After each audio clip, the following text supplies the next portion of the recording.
Hi friends, నేడు భారత క్రికెట్లో క్రికెట్ దేవుడిగా సచిన్ టెండూల్కర్ను, గొప్ప ఫైటర్గా సౌరవ్ గంగూలీని, లెజెండరీ కెప్టెన్గా మహేంద్ర సింగ్ ధోనీని మన అభిమానులు ఆకాశానికి ఎత్తేశారు.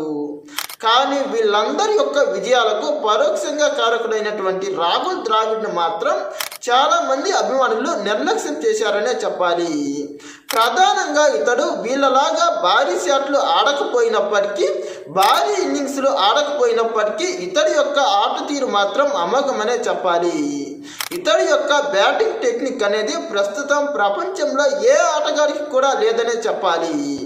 ప్రధానంగా నాడు అతడు డిఫెన్స్ టెక్నిక్తో ప్రపంచంలోని మేటి బౌలర్లను కూడా చాలా ఇబ్బందులకు గురి చేశాడని వాళ్ళు ఆనాడే ఇంటర్వ్యూలో చెప్పారంటేనే ఇతడి సత్తా ఏంటో అర్థం చేసుకోవాలి.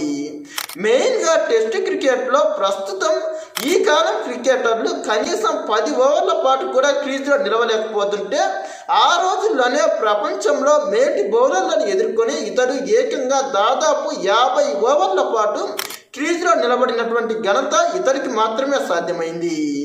ప్రధానంగా భారత క్రికెట్లో ఈ మధ్యకాలంలో ఎక్కువ మంది T20 క్రికెట్కు అలవాటు పడి ఇతడి యొక్క టెస్ట్ శైలి లేదా ఒకప్పుడు ఇతడి యొక్క డిఫెన్స్ టెక్నిక్, సహనవంతమైన బ్యాటింగ్ను నేడు చాలామంది మర్చిపోయారనే చెప్పాలి.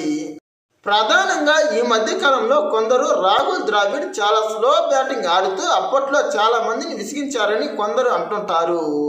కానీ అలాంటి వారంతా అర్థం చేసుకోవాల్సింది ఏంటంటే, అతడు ఆ రోజుల్లో భారత్ నుంచి సచిన్ టెండూల్కర్ కనుక అవుట్ అయితే ఇక మరో లెజెండరీ స్థాయి ఆటగాడు లేడు కాబట్టి వెంటనే భారత్ యొక్క ఇన్నింగ్స్ అనేది పేక మొడలా కూలిపోయేది.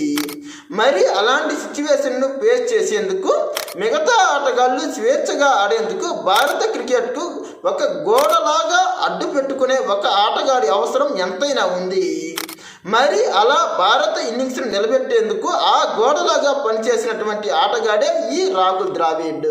ప్రధానంగా ఈ మధ్య కాలంలో రాహుల్ ద్రావిడ్ లాంటి టెక్నిక్తో కూడిన బ్యాటింగ్ శైలి లేకనే మన భారత్ టీం ఇటీవల న్యూజిలాండ్ మరియు సౌత్ ఆఫ్రికాతో సొంత గడ్డ మీద ఎంతటి దారుణమైన పరాజయాలు మూటగట్టుకున్నదో ఒకసారి మనం అర్థం చేసుకోవాలి.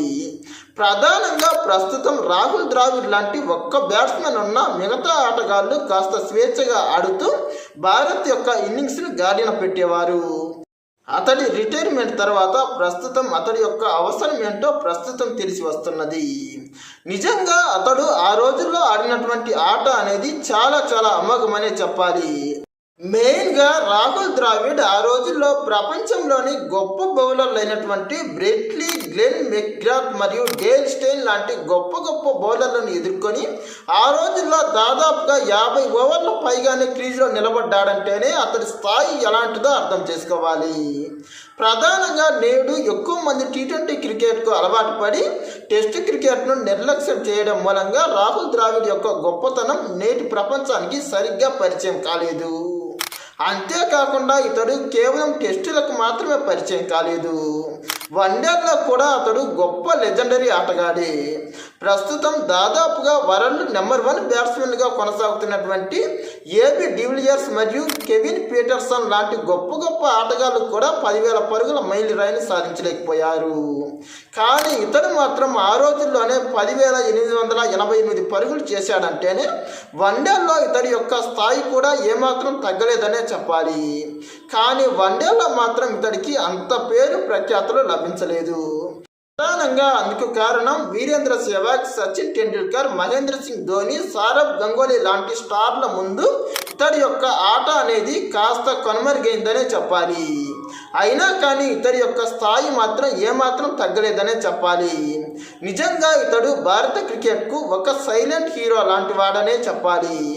ప్రధానంగా ఇతడు భారత క్రికెట్లో కోచ్గా కూడా చాలా విజయవంతమయ్యాడు.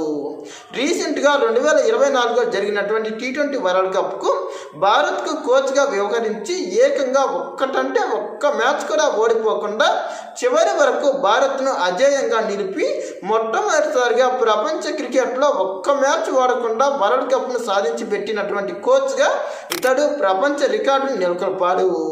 అంతేకాకుండా ప్రపంచ క్రికెట్లో క్రికెట్లో అన్ని ఫార్మాట్లలో కలిపి అత్యధిక క్యాచ్లు అందుకున్నటువంటి క్రికెటర్ ఇతడే. ఇక భారత క్రికెట్లోనే కాకుండా ప్రపంచ క్రికెట్లోనే టెస్ట్ క్రికెట్లో అత్యధిక పరుగులు చేసినటువంటి టాప్ 5 ఆటగాళ్ళలో ఇతడు కూడా ఒకడు. ఇక ఇతడి యొక్క యావరేజ్ ఆ రోజుల్లోనే 53గా ఉందంటేనే ఇతడి గొప్పతనం ఏంటో ప్రత్యేకంగా మనమందరం ఆలోచించాలి. ప్రధానంగా 2003 వన్డే వరల్డ్ కప్లో భారత్ ఫైనల్ చేరిందంటే సెమీఫైనల్లో ఇతడు ఆడినటువంటి అద్భుతమైన ఇన్నింగ్స్ కూడా ఒక కారణమే. నిజానికి ఆ రోజు అతడు అంత గొప్పగా ఆడకపోయింటే భారత్ ఫైనల్ కూడా చేరేది కాదు. కానీ దురదృష్టవశాత్తు ఫైనల్లో ఆస్ట్రేలియా చేతిలో ఓడిపోవడం మూలంగా అతడి యొక్క గొప్పతనం అనేది కాస్త మసకబారిందనే చెప్పాలి. ఇక అతడి యొక్క వ్యక్తిత్వం అనేది నిజంగా ఆట కంటే కూడా చాలా గొప్పదనే చెప్పాలి.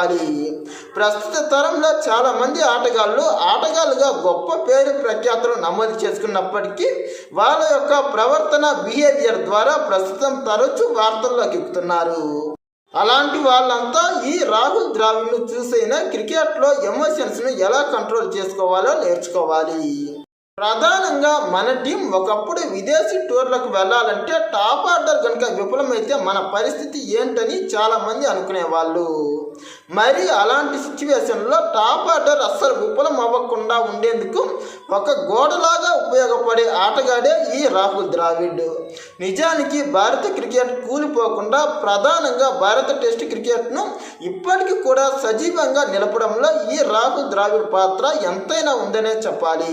నేడు మైదానంలో ఎంతోమంది క్రికెటర్లు విచ్చలవిడిగా ప్రవర్తిస్తూ చాలా వరకు తమ యొక్క భావోద్వేగాలను కంట్రోల్ చేసుకోకుండా చాలామంది అభిమానుల మధ్యలో విలన్లుగా మారుతున్నారు.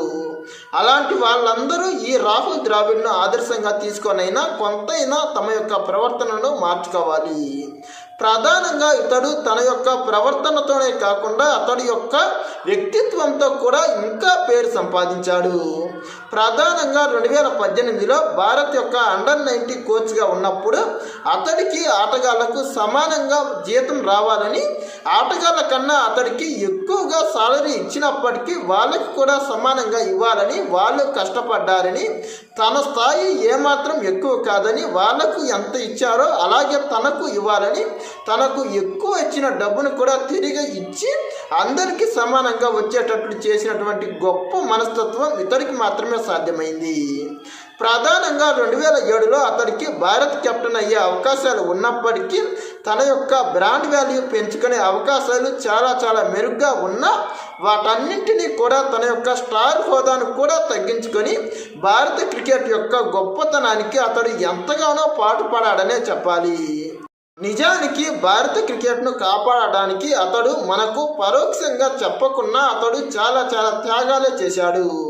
ప్రధానంగా ఓపెనింగ్ స్థానం నుంచి చివర ఫినిషర్ వరకు అతడు అన్ని స్థానాల్లో బ్యాటింగ్ చేశాడు.